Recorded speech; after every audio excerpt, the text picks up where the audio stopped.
Something terrifying happened at Chernobyl that they don't want the public to know about. You've probably heard about tourism in the Chernobyl exclusion zone. Demitri had been there several times himself, and it's not like what you would see in the games or horror movies. There are no ghosts, mutants, or radioactive anomalies, and death isn't waiting for you at every corner. Actually, it's one of the prettiest and most peaceful places on Earth. An example of strength of Mother Nature and how it can reverse even after the damage humans have caused it. Thus, when Dimitri's friend Alex decided to go there, he knew who to contact.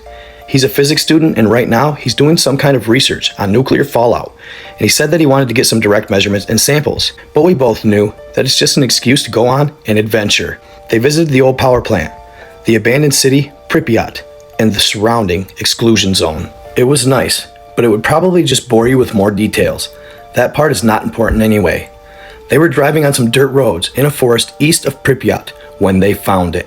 An old rusty fence and a chain gate that blocked any further passage. There was a big sign with a radiation hazard symbol and it captioned, "Restricted area, authorized personnel only."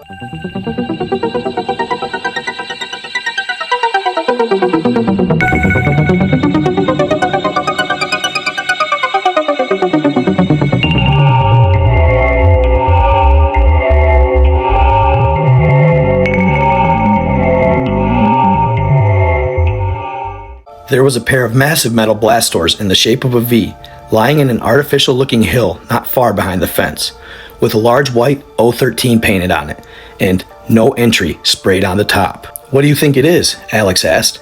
"I don't know. Looks like some kind of bunker," Demitri replied. "And it looks like it has been closed for some time," Demitri added after a closer look at the doors. Both halves were welded shut in the center. Alex took his samples and readings, but we were too puzzled to leave just yet. "Do you think we can get in?" Demitri asked. "Well, not this way for sure. Even if it wasn't welded shut, I'm sure we have no way of unlocking it," Alex replied while examining the massive doors. "It looks like an underground bunker. They must have had a way to get air inside, and I don't think this is it. There has to be another way to get in," Demitri said. They circled the main entrance to find another means of entry. The day was already coming to an end, and it was slowly getting darker.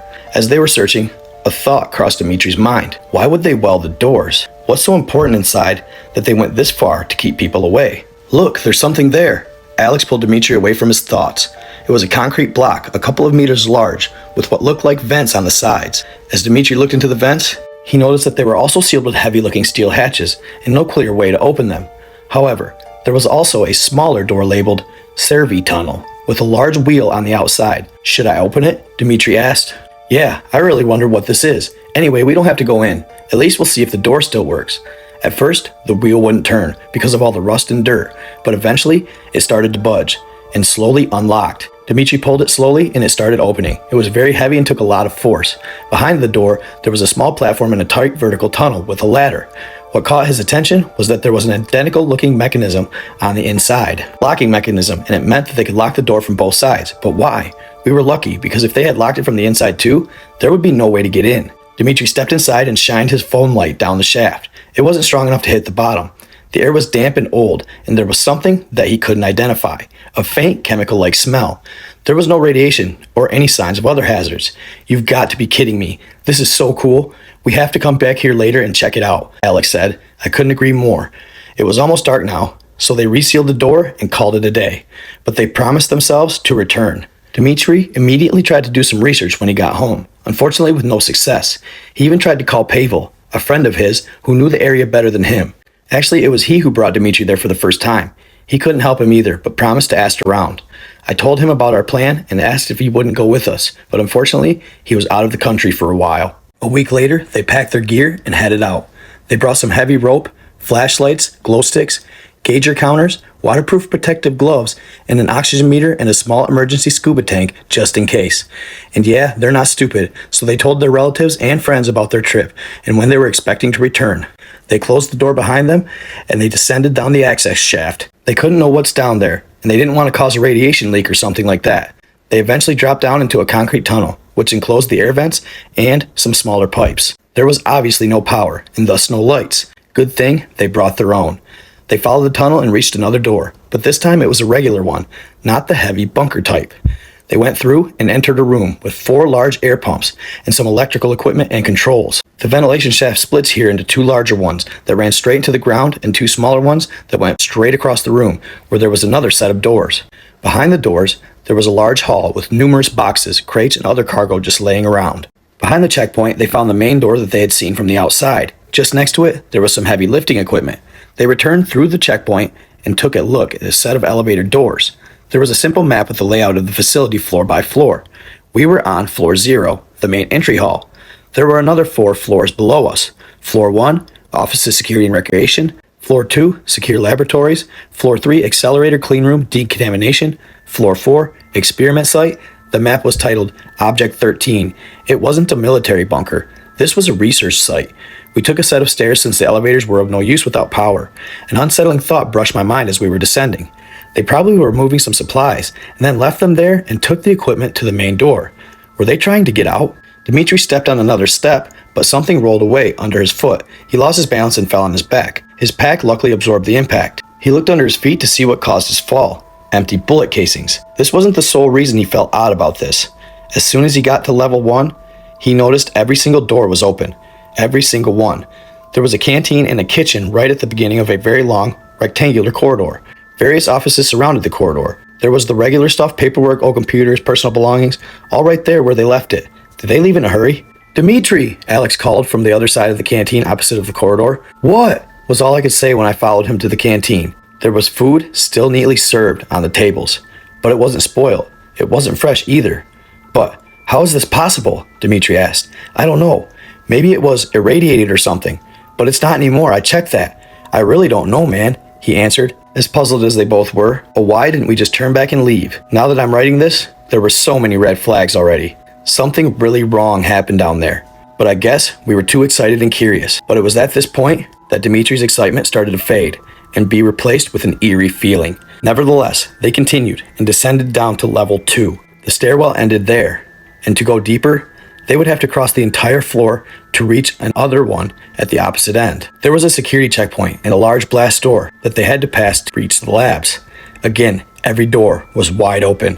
However, the things that people left there weren't neatly placed where they should have been. It was a mess everywhere. There were all kinds of rooms with all kinds of equipment that we didn't understand. Occasionally, there were more empty bullet casings on the ground. There still was the one central rectangular corridor as above, but the rooms around it were like a little maze. Almost at the side of the other floor, we found the head scientist's office. As I said, everywhere it was a mess, but I found a logbook on the desk. There was only a handful of pages, the rest torn out. October 5th, 1984. Today, we successfully managed to translocate several atoms without changes in any physical properties. It's going to be a long road until we transport solid subjects, but we're doing some good work here. January 17th, 1985. We managed to transport an apple today. However, I couldn't help but notice that the patch of red and green skin on top was slightly different, but it was still the same apple, with the same structure and shape. We also tried to transport some electronics. They were unharmed and in working order. I think that we still have a lot to perfect and learn about this technology, but we cannot slow down. The country is relying on us. 21st of February, 1985. After the animal trials, we translocated our first human today. He is alive and healthy, a brave hero of our nation.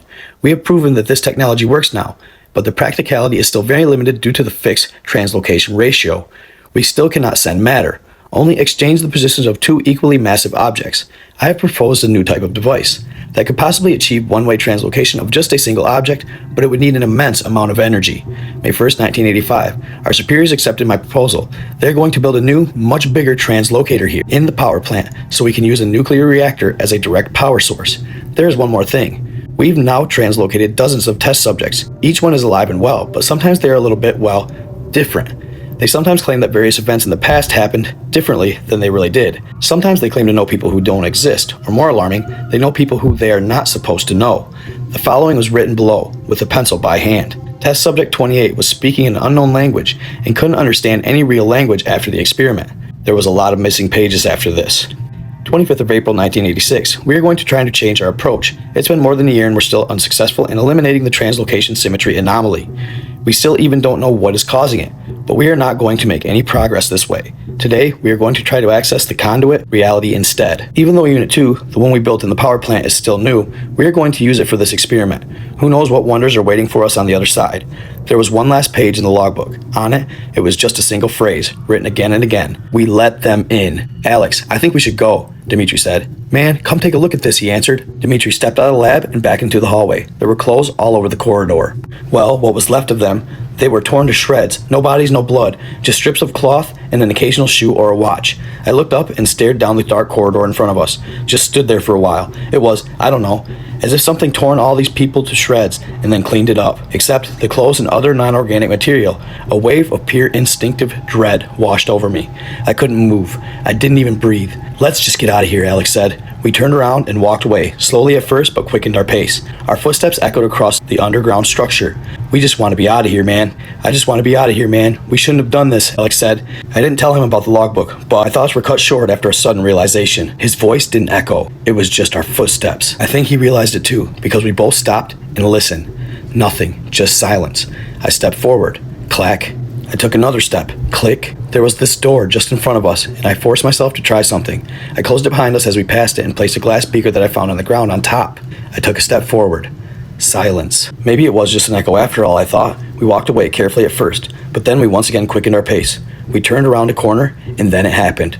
Crash! The glass shattered. Someone or something is following us. It obviously just opened the door. We dropped all our gear except our lights and ran as fast as we could. I didn't even know I could run this fast. I always tried to be a tough guy, but I was never so scared in my life. Our footsteps didn't echo anymore, or better said, they weren't in sync with ours anymore. Something was running after us. Each second it was getting closer and closer. As soon as we reached the security checkpoint, we started closing the door. The rusty joint of the door squealed in protest, but we pulled it with all our strength. We almost had it closed when we heard a loud, guttural, and unnatural growl. The door slammed shut, and I threw the wheel into the locked position. My heart was pounding so hard that it was all I heard for a while. No, wait, it wasn't my heart. It was that thing, pounding on the locked blast door. We were running again. We reached the stairwell and ran up, taking 2 to 3 steps at once. We finally reached the air pump room. The ascent really exhausted us, and even though I was scared shitless, I felt like I would pass out if I took another step forward. Besides, we locked it down there. But we forgot the vents. Alex and I looked at each other, our eyes met, and then the vent burst open and he was gone. I only heard him scream as he was dragged back down the corridor. Demitri felt terrible for doing this, but he just ran. He climbed the service shaft and locked the service door shut. He was finally out of this hell. As soon as he had phone service again, his phone started beeping with loads and loads of missed call and messages from Pavel. Hey Demitri, I found this guy. He says he knows what 013 is. Please pick up as soon as you can. He says it's dangerous. And you should stay out of it. This guy is calling me now. He sounds serious. Please call me back as soon as you can. I don't know what's going on, but he's going there. Please, I hope you get this before you go down. Stay safe, my friend. There was also one message from an unknown number. Demitri, this is Anatoly Moroz. I know what you found, and I'm on my way from Kiev right now. Do not go down there. If you already did and you managed to get out, lock the door that you used to get in and make sure it stays locked. I will try to call you when I'm here. So here I am, writing this while I wait. I do this to make sure that no one else repeats our mistake, since I don't know if I'll live long enough to tell anyone personally. I just can't leave Alex behind. I have to go back. So there you have it, fam. What did they run into in Chernobyl? And did you notice, the gentleman was coming from Kiev. Apparently Chernobyl was actually in modern-day Ukraine, but back then, it was still part of the Soviet Union. I hope you all enjoyed this story on this awesome Memorial Day weekend. Someday, soon, possibly, it may be continued. Let me know what y'all think in the comments. I hope you liked it. Stay in the love, stay in the light. Be kind to others. I am out.